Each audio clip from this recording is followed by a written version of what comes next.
Api melahap sebuah mobil di jalur B kilometer 611 plus 800 ruas tol Nganjuk Caruban, masuk desa Purworejo, Kecamatan Pilang Kenceng, Kabupaten Madiun pada Minggu malam 8 Februari 2026. Seluruh bagian kendaraan hangus terbakar. Akibat kejadian tersebut, arus lalu lintas di jalur B tol Nganjuk Caruban sempat mengalami kemacetan cukup panjang. Satu penumpang atas nama Yahya Kristianto mengatakan mobil dikemudikan oleh Henry Pitoy, 48 tahun, warga Sragen, Jawa Tengah.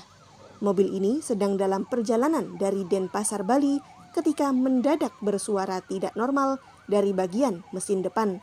Saksi penumpang melihat lampu indikator cek engine menyala dan mencium bau seperti terbakar dari dalam mobil.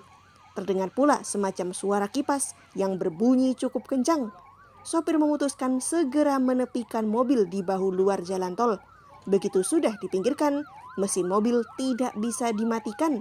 Asap muncul dari bagian dashboard dan api dengan cepat membesar. Sontak saja ketiga penumpang berhamburan keluar dari mobil dan melaporkannya ke pihak berwajib.